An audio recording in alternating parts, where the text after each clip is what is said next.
नमस्कार। ये महाभारत कथा पूरी तरह से वेद व्यास महाभारत के ऊपर आधारित है। यदि आप इसका निरंतर श्रवण करते रहना चाहते हैं तो इस चैनल को सब्सक्राइब जरूर कर लें और आगे आने वाले सभी पॉडकास्ट के नोटिफिकेशन के लिए बेल आइकन को भी ज़रूर से प्रेस कर दें। अब हम सुनेंगे प्रलय का क्रम, ब्राह्मण को दान देने की महिमा तथा ब्राह्मण के कर्तव्य का वर्णन। व्यास जी कहते हैं, पुत्र, अब मैं ये बता रहा हूँ कि ब्रह्मा जी का दिन बीतने पर उनकी रात्रि आरंभ होने के पहले किस प्रकार सृष्टि का लय होता है तथा ब्रह्मा जी स्थूल जगत को अत्यंत सूक्ष्म करके इसे कैसे अपने भीतर लीन कर लेते हैं। जब प्रलय का समय आता है तो ऊपर से सूर्य और नीचे से अग्नि की 7 ज्वालाएं संसार को भस्म करने लगती हैं। सबसे पहले पृथ्वी के चराचर प्राणी उन ज्वालाओं से दग्ध होकर धूल में मिल जाते हैं। उस समय ये भूमि तृण और वृक्षों से रहित होकर कछुए की पीठ सी दिखाई देने लगती है। तत्पश्चात जब पृथ्वी के गुण गंध को ग्रहण कर लेता है, इससे गंधहीन पृथ्वी अपने कारणभूत जल में लीन हो जाती है। फिर तो जल गंभीर शब्द करता हुआ चारों ओर उमड़ पड़ता है। उसमें उत्ताल तरंगे उठने लगती हैं और वह संपूर्ण विश्व को अपने में निमग्न करके लहराता रहता है। तदंतर तेज जल के गुण को रस को ग्रहण कर लेता है और रसहीन जल तेज में लीन हो जाता है। उस समय संपूर्ण आकाश आग की लपटों से प्रज्वलित सा दिखाई पड़ता है। फिर तेज के गुण रूप को वायु तत्व ग्रहण कर लेता है। इससे आग ठंडी होकर वायु में मिल जाती है। तब हवा का वेग बढ़ता है और वो बड़े जोर से हरहराती हुई ऊपर नीचे तथा इधर उधर चलने लगती है। इसके बाद आकाश वायु के गुण स्पर्श को ग्रस लेता है। तब हवा शांत होकर आकाश में लीन हो जाती है और शब्द गुण से युक्त केवल आकाश रह जाता है। रूप, रस, गंध और स्पर्श का नाम भी नहीं रहता। तत्पश्चात दृश्य प्रपंच को व्यक्त करने वाला मन आकाश के गुण शब्द को जो मन से ही प्रकट हुआ था अपने में लीन कर लेता है। इस तरह 5 भौतिक सृष्टि का ब्रह्मा के मन में लय होना ब्रह्म प्रलय कहलाता है। इस क्रम के अनुसार संपूर्ण भूतों के प्रलय स्थान भी ब्रह्मा जी ही हैं। इस प्रकार तुम्हें ज्ञान का सुयोग्य अधिकारी जानकर परमात्मा को प्राप्त हुए योगियों के द्वारा जानने योग्य ये प्रलय का यथावत वृत्तांत मैंने तुम्हें सुनाया है। इसी प्रकार 1,000 युगों के ब्रह्मा जी के दिन और रात होते रहते हैं तथा दिन के आरंभ में सृष्टि और रात्रि के आरंभ में प्रलय का क्रम चालू रहता है। सुखदेव, अब मैं तुम्हारे प्रश्न के अनुसार ब्राह्मण का कर्तव्य बतला रहा हूँ। ध्यान देकर सुनो। ब्राह्मण बालक का जातक कर्म से लेकर समावर्तन तक विधिवत संस्कार होना चाहिए। प्रत्येक संस्कार में दक्षिणा देनी चाहिए। उपनयन के पश्चात वह वेदों के पारगामी आचार्य की सेवा में रहकर संपूर्ण वेदों का अध्ययन करे। फिर शुश्रूषा और दक्षिणा के द्वारा गुरु ऋण से मुक्त होने के बाद उसका समावर्तन संस्कार होना चाहिए। तदंतर आचार्य की आज्ञा लेकर ब्रह्मचर्य, गार्हस्थ्य, वानप्रस्थ और संन्यास, इन चारों आश्रमों में से किसी एक आश्रम में शास्त्रोक्त विधि के अनुसार जीवन पर्यंत रहे अथवा क्रमशः सभी आश्रमों में प्रवेश करे। गृहस्थ आश्रम सब धर्मों का मूल है। इसमें रहकर अंतःकरण के राग आदि दोष पक जाने पर जितेंद्रिय पुरुष को सर्वत्र सिद्धि प्राप्त होती है। गृहस्थ पुरुष पुत्र उत्पन्न करने के पितृऋण से, वेदों का स्वाध्याय करके, ऋषि ऋण से और यज्ञों का अनुष्ठान करके देव ऋण से छुटकारा पाता है। इस प्रकार तीनों ऋणों से मुक्त होकर वो अपने वर्ण तथा आश्रम के लिए विहित कर्मों का संपादन करे और अपने को पवित्र बनाए। तत्पश्चात दूसरे आश्रमों में प्रवेश करे।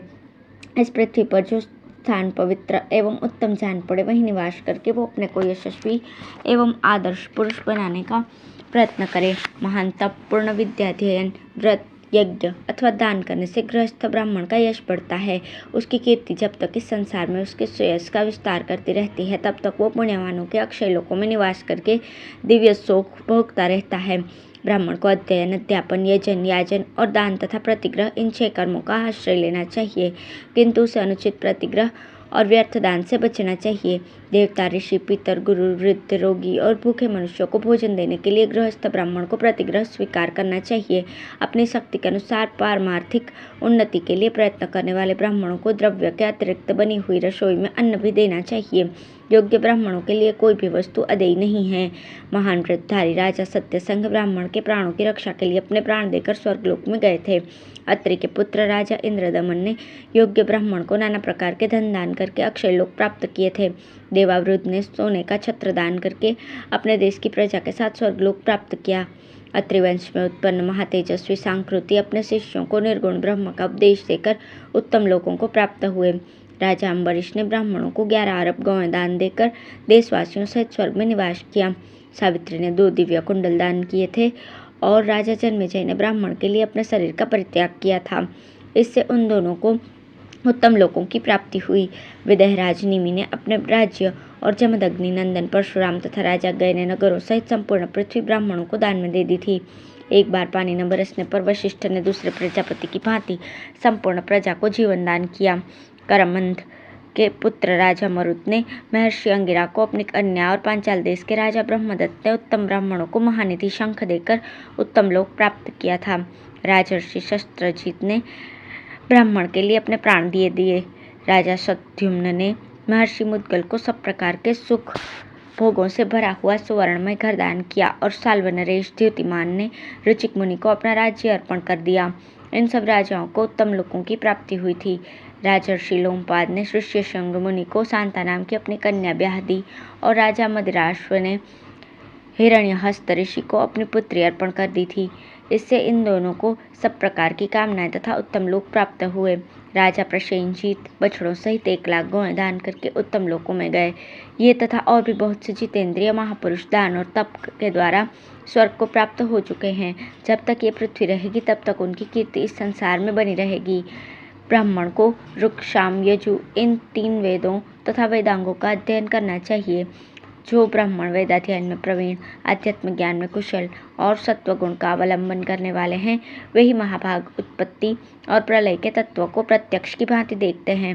ब्राह्मण को उचित है कि धर्म के अनुकूल जीवन बनाए और शिष्ट पुरुषों की भांति सदाचार का पालन करे। किसी भी जीव को कष्ट न देकर ही जीविका चलाए। महात्मा पुरुषों की सेवा में रहकर तत्व ज्ञान प्राप्त करे। सत्पुरुष बने और शास्त्र की व्याख्या करने में कुशल हो। अपने धर्म के अनुकूल नित्य कर्मों का अनुष्ठान करे।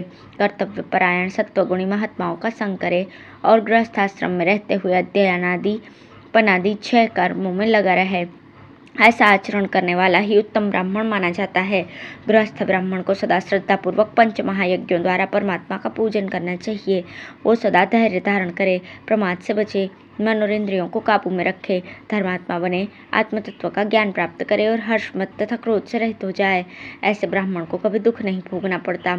अध्ययन, यज्ञ, दान, तप, लज्जा, सरलता और इंद्रिय संयम से वो अपने तेज को बढ़ाए और पापों को नष्ट करे।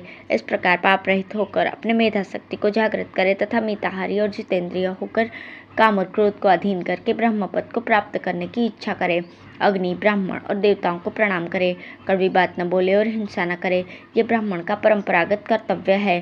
कर्मों को तत्व जानकर उनका अनुष्ठान करने से अवश्य सिद्धि प्राप्त होती है। इस बात को भूलना नहीं चाहिए कि प्राणियों को अत्यंत मोह में डालने वाला काल सदा आक्रमण करने के लिए सज्ज रहता है। बुद्धिमान और दीन मनुष्य ज्ञानमयी नौका से संसार सागर से पार हो जाते हैं, क्योंकि वे गुण और दोषों का विचार करके गुणों का ग्रहण और दोषों का परित्याग करते हैं। किंतु कामनाओं में आसक्त, चंचल चित्त, मंद बुद्धि एवं अज्ञानी पुरुष संदेह में पड़ जाने के कारण इस संसार सागर को पार नहीं कर सकते। वे हिम्मत हार कर बैठ जाते हैं, इसलिए आगे नहीं बढ़ पाते। अतः बुद्धिमान को भवसागर से पार होने का अवश्य प्रयत्न करना चाहिए। इसका पार होना यही है कि वह सच्चे अर्थ में ब्राह्मण बन जाए, अर्थात ब्रह्म ज्ञान को प्राप्त करे।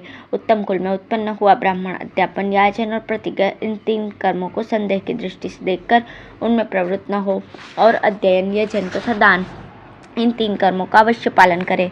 वो जैसे भी हो अपने उद्धार का प्रयत्न करे, ज्ञान के द्वारा इस भवसागर को अवश्य पार कर जाए। जिसका वैदिक संस्कार विधिवत संपन्न हुए हैं, जो नियम पूर्वक रहकर मन और इंद्रियों पर विजय प्राप्त कर चुका है, उस विज्ञ पुरुष को इस लोक या परलोक में कहीं भी सिद्धि प्राप्त होते देर नहीं लगती। गृहस्थ ब्राह्मण क्रोध और ईर्ष्या का त्याग करके उपयुक्त नियमों के पालन में संलग्न रहे। नित्य 5 महायज्ञों का अनुष्ठान करके यज्ञ शिष्ट अन्न का ही भोजन करे। सत्पुरुषों के धर्म और शिष्टाचार का पालन करे। ऐसी आजीविका पसंद करे जिससे दूसरे लोगों को कष्ट न हो तथा जिसकी लोक में निंदा न होती हो। ब्राह्मण को वेद का विद्वान, तत्वज्ञानी, सदाचारी और चतुर होना चाहिए। जो अपने धर्म के अनुसार कार्य करने वाला, श्रद्धालु और धर्म के तत्व को जानने वाला होता है, वह संपूर्ण दुखों के पार हो जाता है। धैर्य, अप्रमाद, इंद्रिय संयम और आत्मज्ञान को प्राप्त करना तथा हर्ष, मद और क्रोध को त्यागना, ये ब्राह्मण का प्राचीन धर्म है। ज्ञानवान होकर कर्मों का अनुष्ठान करने से उसे सर्वत्र सिद्धि प्राप्त होती है। धन्यवाद।